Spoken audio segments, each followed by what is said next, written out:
নির্বাচনী লড়াই শেষে সরকার গঠন সম্পন্ন করেছে সংখ্যাগরিষ্ঠতা পাওয়া দল বিএনপি। রাজনৈতিক অঙ্গনে নতুন করে হিসাব নিকাশ শুরু হয়েছে সংরক্ষিত নারী আসন ঘিরে। সাধারণ আসনের ফল চূড়ান্ত হওয়ার পর স্বাভাবিকভাবেই প্রশ্ন উঠেছে, সংসদে কোন দল কতটি সংরক্ষিত নারী আসন পাবে।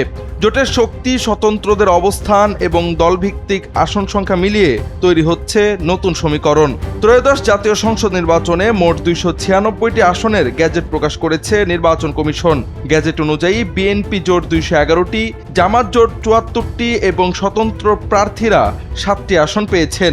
এই ফলাফলের ভিত্তিতেই সংরক্ষিত নারী আসনের সম্ভাব্য বণ্টন নির্ধারণের প্রক্রিয়া শুরু হয়েছে। ইসি সূত্রে জানা গেছে, বর্তমান হিসাব অনুযায়ী বিএনপি জোট পেতে পারে 35টি এবং জামাত জোট 13টি সংরক্ষিত নারী আসন।